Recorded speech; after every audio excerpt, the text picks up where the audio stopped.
Live from KSAT 12, the news at noon starts right now. Was it starvation or not? That is what is at the center of a trial for a man accused of starving his 4-year-old son to death back in 2021. Well, Brandon Seeta is charged with injury to a child, and in opening arguments, the state and the defense paint two different scenarios into what happened to little Benji Seeta. Yeah, and our Erica Hernandez joins us live outside the courtroom. Erica, what type of case are both sides presenting? Yeah, Courtney, so the state is saying this is very much a case of starvation, but the defense is saying they have evidence to prove that it wasn't starvation and even indicate that the child's stepmother, Miranda Cáceres, may have done something to him the day he died. Now, Benji was found unresponsive in August 2021, and he later died from what was ruled by the medical examiner as starvation, but that ruling came 6 months after Benji died. The state in opening said they had evidence and video evidence of the abuse that Benji suffered from, and that the apartment that he lived in had all the food locked up. In the kitchen, there are locks on the cabinets where the food is, where day in and day out, he's begging for food, while Mr. Seeta, the defendant, does absolutely nothing.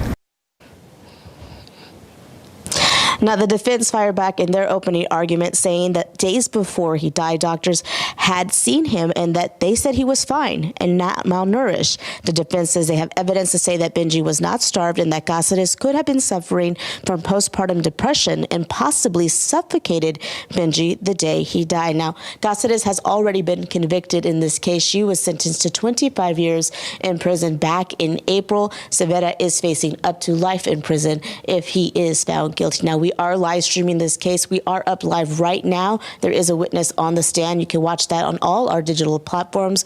We'll be back here at 5 with more on evidence that was shown in court. Live at the Kingdom Reefs Justice Center, Erica Hernandez, KSAT 12 News.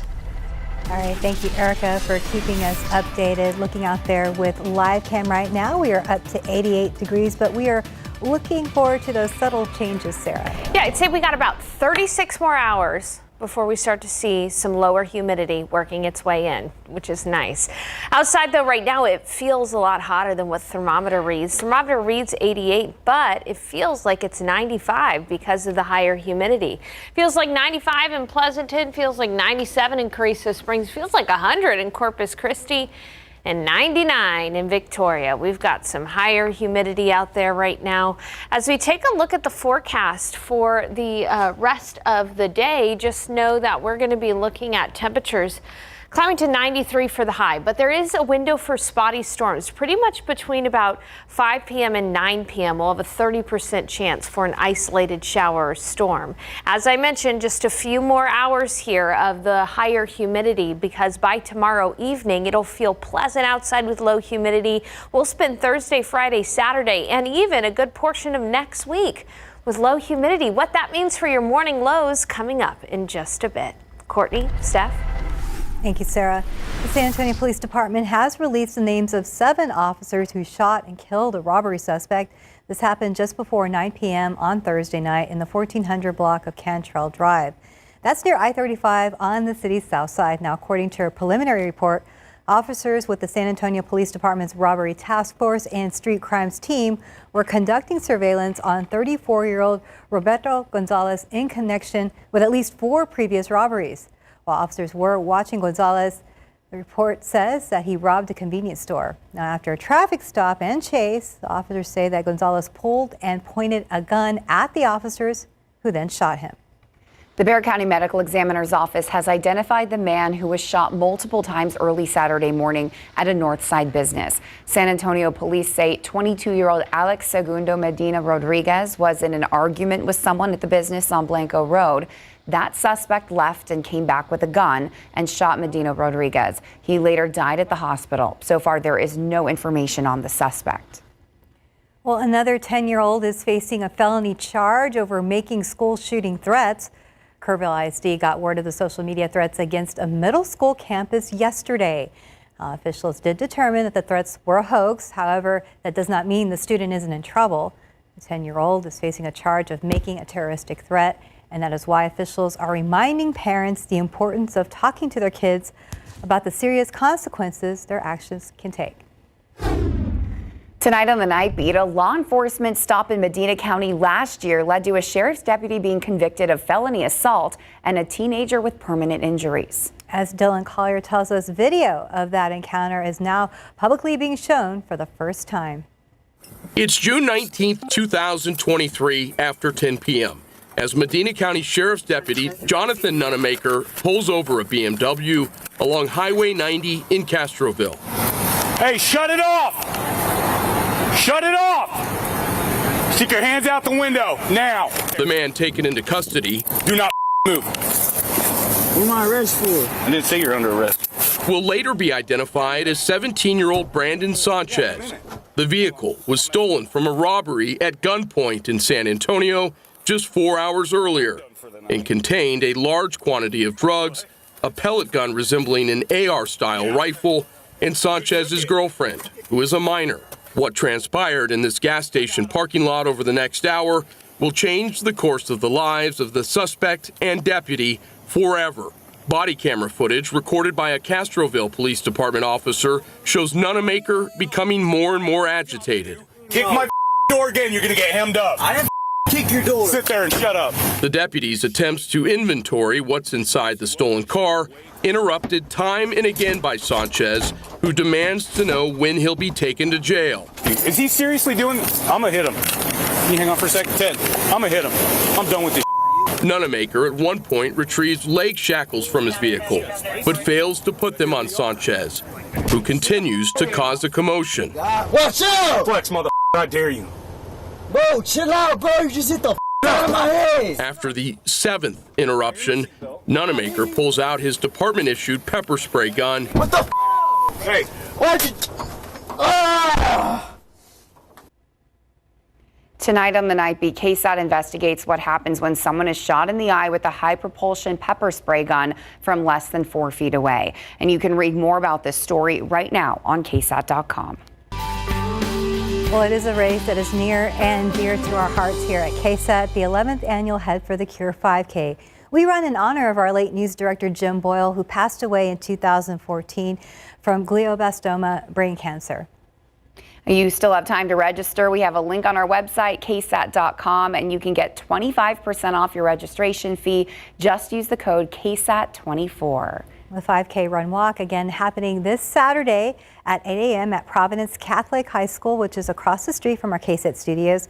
The proceeds from the event go towards supporting continued brain cancer research. I saw you running in that video, Steph. Yes, plan to again. She runs every single year. I love it. Okay, September also marks the official start of fall and Gynecologic Cancer Awareness Month. Well, we sat down with Dr. Brian Zinder to break down the 5 cancers associated with it and what you can do to try and stay healthy. Every year, nearly 100,000 women in our country will be told they have cancer in their reproductive tract. This is known as gynecologic cancer. Now, there are 5 cancers associated with this: cervical, uterine, ovarian, vaginal, and vulvar. They also are frequently lethal cancers if they're found later on. Dr. Brian Zinder, the chief of surgery at Methodist Stone Oak, says symptom awareness and knowing your family history is key to catching the disease early on. Each of these cancers have their own symptoms to look out for. However, there are some similarities between the different diseases. These include bleeding between periods, lesions, pelvic pressure, and bloating. Dr. Zinder says if you have abnormal symptoms for over 2 weeks, call your OBGYN. We're dedicated to women's care, and women's health. That's why we chose this field, and it's really easy to just ask us questions. Another way to help prevent gynecologic cancer is by getting the HPV vaccine. Dr. Zinder says the human papillomavirus causes 99.7% of cervical cancers. The vaccine given for this is known as the Gardasil vaccine, and it can be given from ages 9 to 45. One of the big things that can be done is to get their children vaccinated against HPV. Dr. Zinder also says a man's family history of cancer can affect their daughters in the future. If a man in your family has had colon cancer, prostate cancer, or pancreatic cancer, the risk of passing down cancer genes increases. All men are sons of one way or another, and a lot of men are husbands, and many men are fathers, and these can affect our loved ones. Well, KSAT 12 producer Haley Powers put this story together, and she's been covering cancer awareness stories all month long. You can read a more in-depth description of the symptoms each one of the 5 gynecologic cancers present by going to our website at KSAT.com. The San Antonio Food Bank holding special food drive for our furry friends. Wyatt says offering the service ultimately will help people as well. Well, September is National Hunger Awareness Month, and the San Antonio Food Bank is making sure that people and pets in our area have enough to eat. The nonprofit is holding a pet food distribution today for 500 families, and our Devin Karp shares this KSAT community story and why the food bank says being able to feed our furry friends affects the whole family. Can you pop your trunk for us? Yes, ma'am. Thank you. Have a blessed day. Shelves at the San Antonio Food Bank can feed thousands, and today volunteers are making sure that the whole family has enough to eat.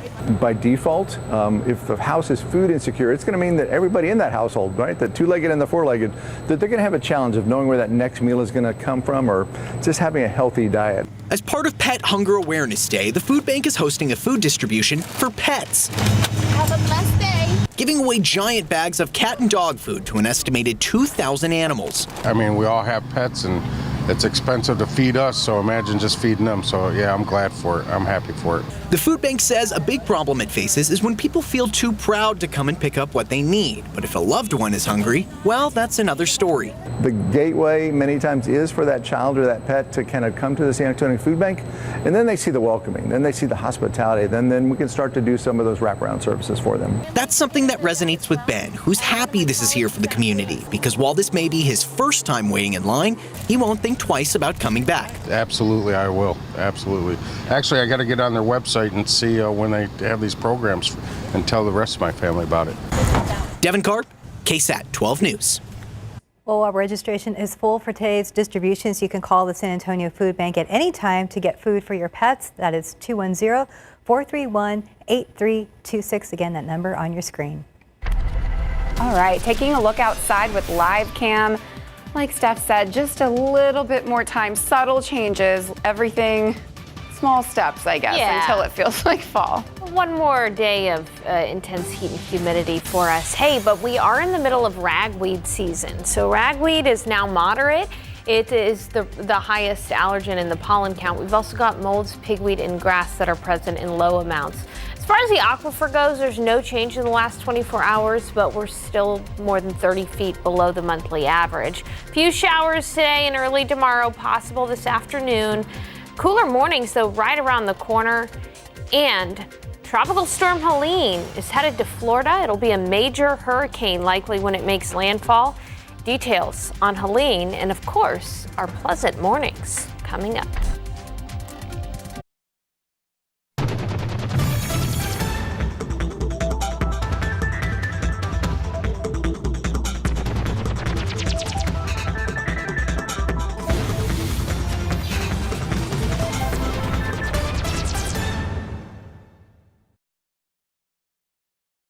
Happy birthday, Sarah. It's Sarah's birthday.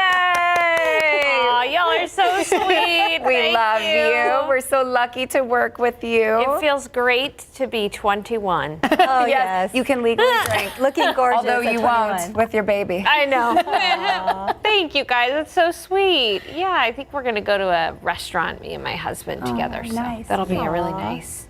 Our last birthday before we get this baby here, so we're excited for him to come.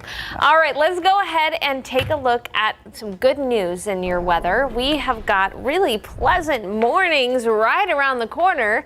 Now, tomorrow morning, it's still going to be pretty humid and mild outside. 73 for the morning low tomorrow. But take a look at Thursday, Friday, Saturday, and Sunday. Morning lows in the 60s. And on Friday, we may have our coolest morning since May on Friday in San Antonio. That would be a very welcome change. And in fact, morning lows will be cooler than the average. Now, it's still going to be warm in the afternoons, but with low humidity, it'll feel great. So let's go ahead and take a look at dew points across the nation, or humidity across the nation. Right now in San Antonio, we got a stationary boundary overhead. That's going to be the focus for a few isolated showers. later on this afternoon. Only a few folks getting some rain, but then right across the panhandle, another reinforcing shot of drier air right on our doorstep. We'll time that out for you. The drier air will be making it to San Antonio in the afternoon tomorrow. So you're going to wake up, it's still going to feel pretty humid, but that drier air will be moving in by tomorrow afternoon, and you can see that even in the later evening hours. It's going to feel pretty pleasant on Wednesday, pleasant on Thursday and Friday, and even into next week too. We're seeing a good trend that the drier air is going to stick around for a while before humidity moves its way back in. So September will end dry, a little warm, but at least we won't have to deal with the humidity. And it is humid out there right now. Take a look at temperatures. 88 in New Braunfels, 88 in San Antonio, 86 in Del Rio. But because of the humidity, it feels like it's in the low to mid 90s pretty much all around San Antonio. So as we take a look at the futurecast, remember how I mentioned that stationary boundary? Yeah, I think there's the potential from about 4 p.m. to 8 p.m. that we'll see a few pop-up showers and storms. You can see mainly north of Highway 90, but it is possible that your later evening commute could be interrupted by 1 or 2 showers or storms. We don't anticipate any severe weather. In fact, this would just kind of be a free car wash for some folks out there, those lucky enough to get some of that rain. And then with the loss of daytime heating, we're going to see our rain chances pretty much go away. I've lowered rain chances tomorrow. I just don't think we're going to see much at all tomorrow, and very little today too. So just spotty storms, high temperature of 93, and then it'll be a mild evening, and we've got one more morning of humid weather before things start to be pretty dry for us. One of the reasons why we're going to get drier air in place is because of Tropical Storm Helene. Now, Tropical Storm Helene is expected to become a major hurricane and really impact Florida. We'll be talking about that here in a bit, but it'll be a hurricane by tomorrow morning, a Category 3 hurricane potentially, or even stronger when it makes landfall somewhere along the Big Bend of Florida. Hurricane watches in effect for Tallahassee, Gainesville down to Tampa. Those areas are going to have to really be on alert. And then as Helene moves across the United States and falls apart, we're going to get some drier air in, and that's why we're going to continue to see a pretty nice stretch here of low humidity around San Antonio. So nice mornings, just right around the corner. That's about the best we can do right now. I wish we could say that the afternoon highs would come down too, but you find some shade. 90 degrees isn't going to feel that bad with the lower humidity. We can handle that. We can handle that. We'll look for shade. I think so. Can't you talk? The good kind of shade, not the bad kind. I was going to say, no birthday shade for you. No, yeah, there we go. Thanks. Well, a local restaurant is sharing Colombian culture through food, where you can find these authentic bites.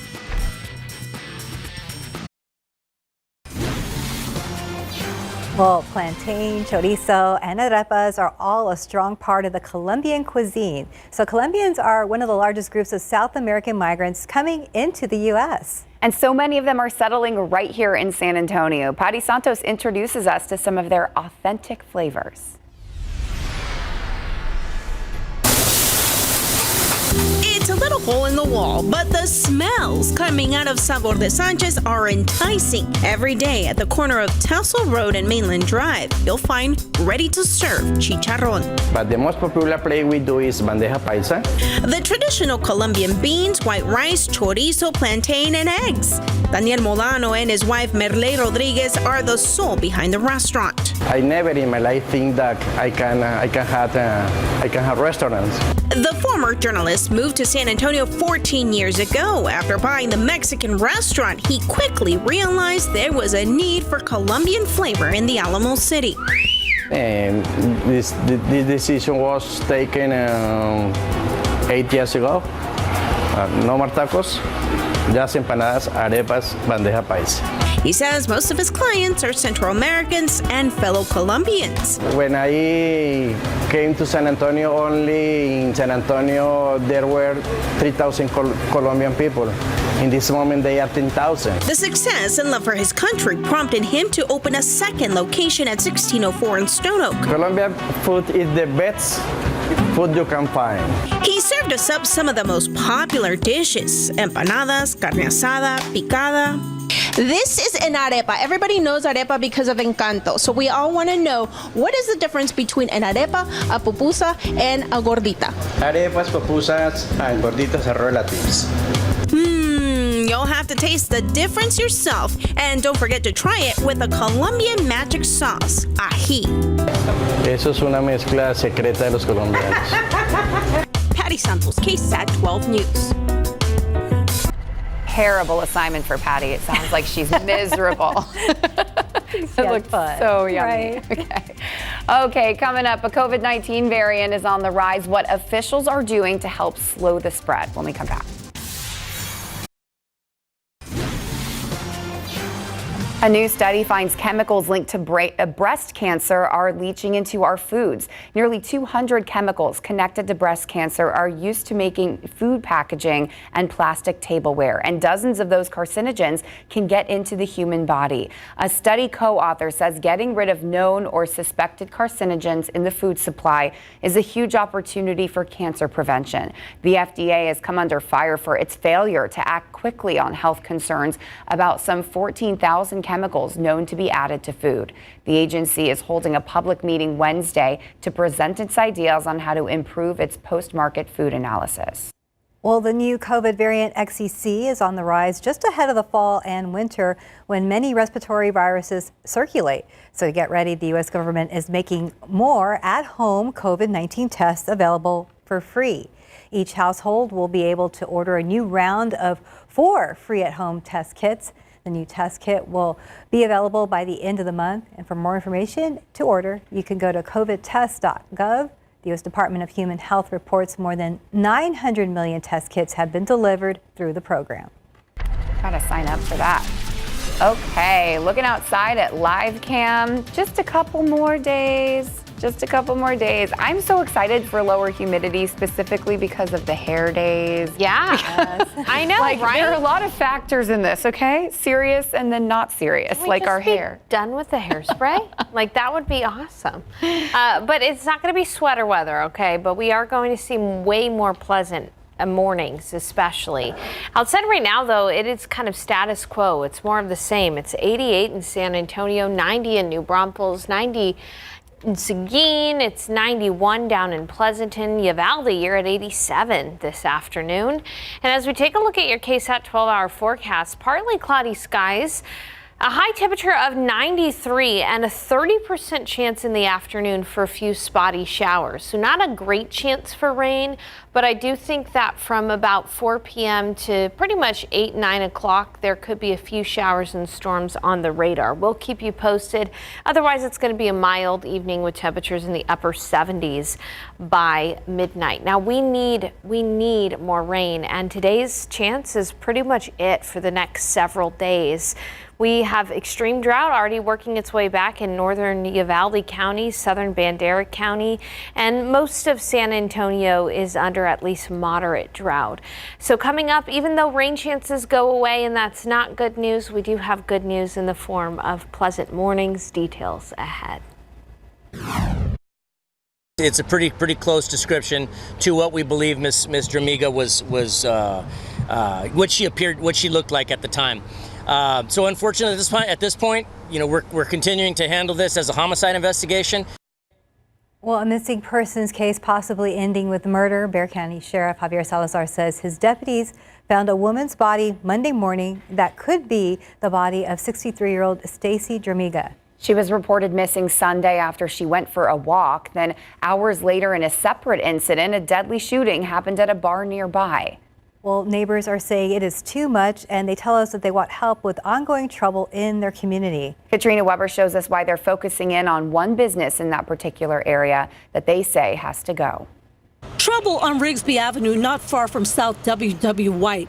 Yet another scene that neighbors describe as a waking nightmare. Having to pull our children out of the bed to lay on the floor to avoid till the shooting stops. Deanna McClure tried to stay safe during the violence Sunday night outside Vibe Sports Bar.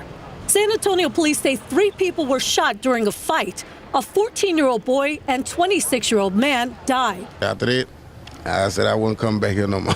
That's the voice of a man who was leaving the bar at the time. He didn't want to show his face. Everybody that took out running, it wasn't nothing I can do. You could tell the bullets were flying wildly. They flattened 2 tires on this SUV and hit this car in multiple places. That's not even to mention those bullets that went into the neighborhood. Our neighbors across the street experienced 2 shots through their window. The neighbors were not hurt, but McClure says everyone is fed up. SAPD data shows repeated calls to the bar's address since 2022, including a dozen for other shootings and disturbances with guns. To add to that, a report about 12 hours earlier for a woman missing on this same block. Body matching her description was found Monday morning. These incidents keep happening and they keep escalating. And it's like, what is going to come of it? McClure says although they've reported the problems, nothing has been done. For starters, she wants the bar shut down. Katrina Weber, KSAT 12 News. Well, our KSAT team emailed District 2 City Councilman Jalen McKee Rodriguez, the Texas Alcoholic Beverage Commission, and the bar itself. We did hear back from McKee Rodriguez, and he wrote that the shootings are tragic and disturbing and added, quote, "We are engaged in efforts to prevent gun violence at the local level because the city cannot legislate gun use or reform. We are anxiously awaiting and advocating for our state legislators to share their plans to address gun violence for the upcoming legislative session." Staying with crime, violent crime declined 3% across the U.S. from 2022 to 2023. That new data from the FBI shows a dramatic drop in the number of murders, down nearly 12%. The agency says that represents the largest drop in decades. Of other crimes, rapes dropped by more than 9%, while reported hate crimes dropped by less than 1%. However, the number of reported vehicle thefts is up nearly 13%. The report used statistics from 16,000 law enforcement agencies across the country.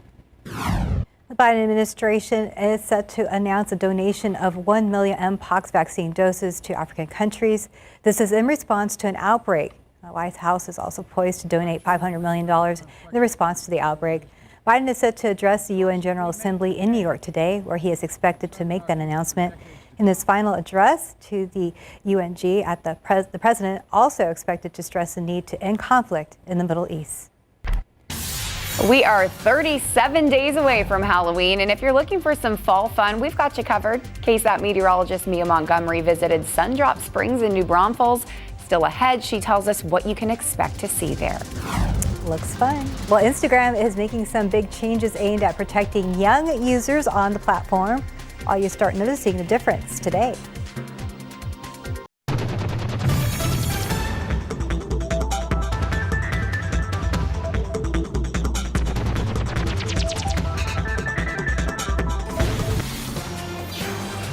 We've been talking about it for a couple weeks, but Instagram's new teen account settings took effect today. Well, accounts for users under the age of 18 will automatically be set to private and placed in the strictest messaging settings. So only people that they're already connected to will be able to send them messages, tag them in photos, or mention them in comments. The new settings will also restrict what kinds of content that they can view on the app. They'll also get a time limit reminder after they spend an hour on the app each day.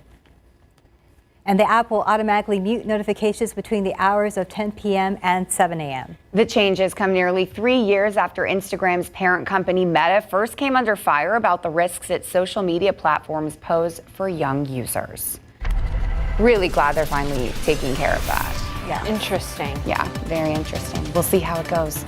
Hey, it looks pretty cool outside, right? We've got those wispy high-thin cirrus clouds and then also some puffy cumulus clouds developing out there. There's a small chance for afternoon rain today, but only 20 to 30%. The biggest impact to your day might be the ragweed. Ragweed is moderate today. Molds, pigweed, and grass are low. The aquifer, no change in the aquifer level. We really haven't seen any rainfall, significant rainfall along the recharge zone. It's still about 30 feet below the monthly average, but there are a few showers possible from 4 p.m. to 8 p.m. today. And then I'm looking forward to cooler mornings. By Friday morning, 63 degrees in San Antonio. And something to mention, Helene is likely to become a hurricane, a major hurricane making landfall near Florida. We'll talk about how Helene will potentially affect our weather coming up in just a bit. We are expecting that humidity to drop down, and that'll be our fall. We'll be happy with that. I want you guys to watch this graphic because I put fall leaves on there just because I want it to be more like fall outside. And okay, let's see it. I can do what I want. So here, let's go ahead It's your and take birthday. a look Do at what you want. These fall leaves. There you go. Very nice. But ignore the afternoon temperatures. It's like that coupled with like the red bars of 90s. I know. But the mornings are going to feel great. Take a look at these morning lows. By Thursday morning, we'll be at 66 degrees. And then Friday morning, potentially our coolest morning since May. Earlier this month, we got down to 64 degrees. So if we can get a little cooler than that, that would be great. But yeah, it's still going to be pretty warm in the afternoons with a high temperature of 90. So maybe just enjoy the leaves because it's still not going to necessarily be sweater weather out there. But at least we have the crisp, cool mornings. And those are sunrise temperatures, by the way. The coolest part of the day typically ends up being the sunrise. Now, I want to spend some time here and I want to talk about Tropical Storm Helene because we are still in the middle of Atlantic hurricane season.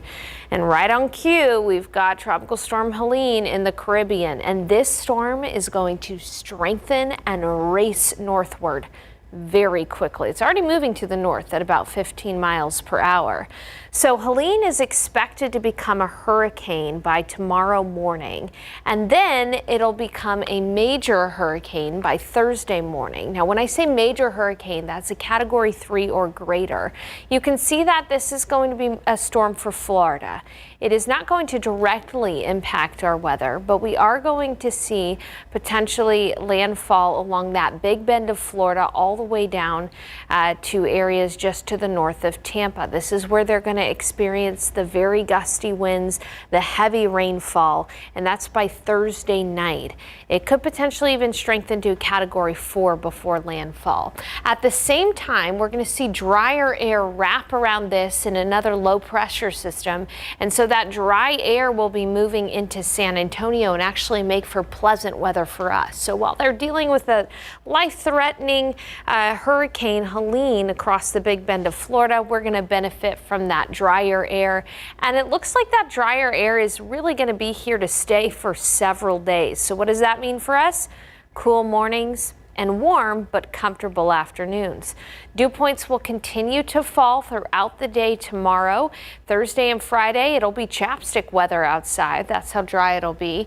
And then by the middle of next week, we're still going to maintain that lower humidity. So no return of the intense humidity for us in the foreseeable future. 88 right now, though, and it is humid. It feels like 93 degrees. I want to show you the visible satellite because we're starting to see some of those cumulus clouds that look like little bits of popcorn there start to pop up. And those are the precursor to some isolated showers. So that's why later on today we have a 20 to 30% chance for a few showers and storms. We'll get up to 93 by 4 p.m., but it's after 4 p.m. until about 8, 9 o'clock that we could see a few showers and storms out there, about a 30% chance. Temperatures will fall into the 70s by midnight. Of course, if you happen to get one of those isolated showers, it could be in the 70s a lot quicker than midnight for you. And looking at that 7-day forecast, again, warm in the afternoons, but if you want that fall feeling, enjoy the mornings. Get up early, get up around 7 o'clock. You'll enjoy the cooler temperatures out there. Temperatures in the 60s for the morning, and so not necessarily sweater weather, but it'll be all right outside. We'll be back with more news after the break. Well, it doesn't really feel like fall yet, but maybe you're planning a fall vacation. I wish. Maybe we shouldn't. It'll bring fall on. Right? SA Live's Jen Tobias Strusky takes us Texas tripping in a one-of-a-kind weekend getaway spot in the Texas Hill Country with giraffes and rhinos. Take a look.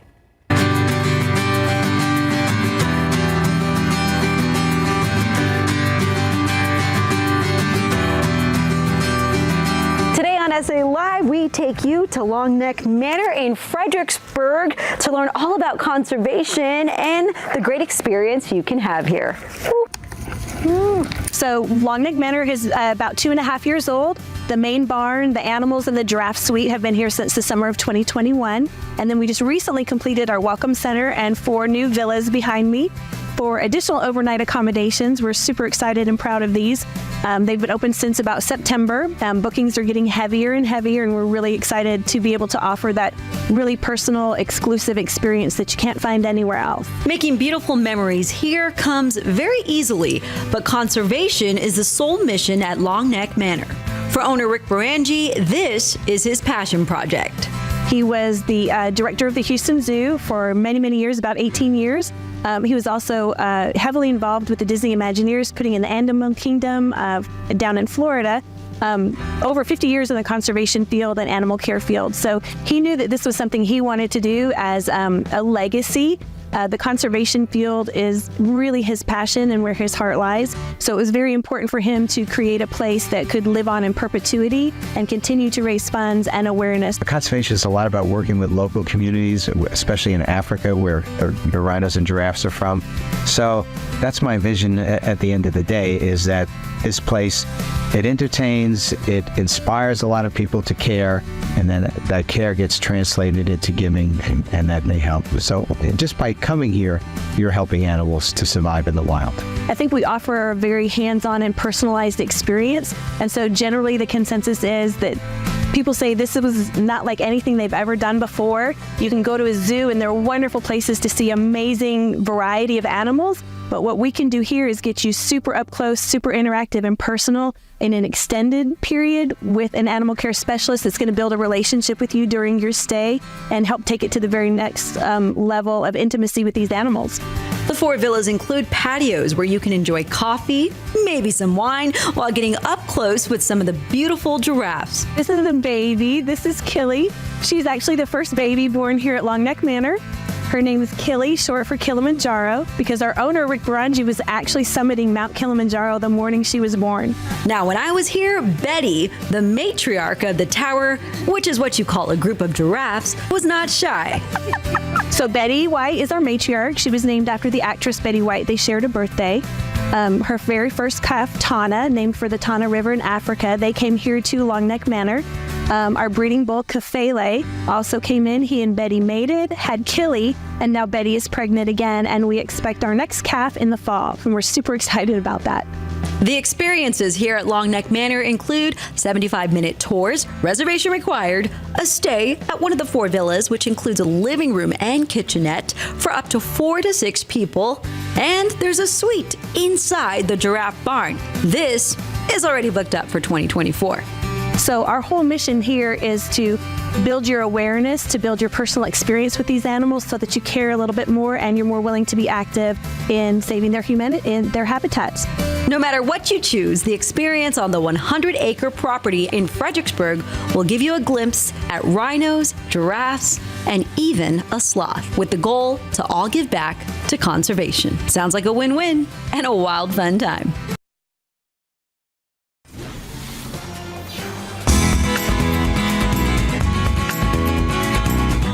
We are out here in New Braunfels exploring some fall attractions for the whole family. Let's go check out Sundrop Springs. Sundrop Springs was started by Tucker, who's the owner, and his family. They moved out here from Oregon a couple years ago, and they really just wanted to start something that was family friendly out here, family oriented. What makes this experience so unique are the handcrafted attractions you'll find around every corner, including this playground and the trolls. So during the daytime, we have more of our classic fall family activities. We have our hay maze, which is not haunted during the day. We do have our trail. It's not haunted, but it's more of just a fun story that you lead the children through. We have things like our jump pillow. We also have our petting zoo during the day, which the kids just love. At dusk is when it starts to get a little bit spooky. We start to bring out our haunted scare actors, and the Haunted Pumpkin King trail really begins. Our hopes are that we can reach even more families to come out here and just experience a really fun event during the fall, especially for the little ones. For more information on all of the events being offered here at Sundrop Springs, just head over to our website, KSAT.com. Mia Montgomery, KSAT 12 News. Looks So fun. the spooky is a yes from Steph and a no from We're Fleur. such different people. I'm like, look at the cute little trolls, and then the second, the crazy, the crazy jack-o'-lantern skeleton looking thing. I was like, oh, looks fun. It's fun for everybody. Yeah, and the yeah. kiddos. It's a Aw. good time. It reminds me, at least in the mornings, it's going to feel like fall in the coming days. Oh, that'll be great. It's going to be so nice. I'm ready for like late October, November, when we start to see highs in the 70s. It's coming. too. We can do it. Let's just wait a little bit longer. Make it happen. Thanks so much for joining us for the news at noon. Have a good day.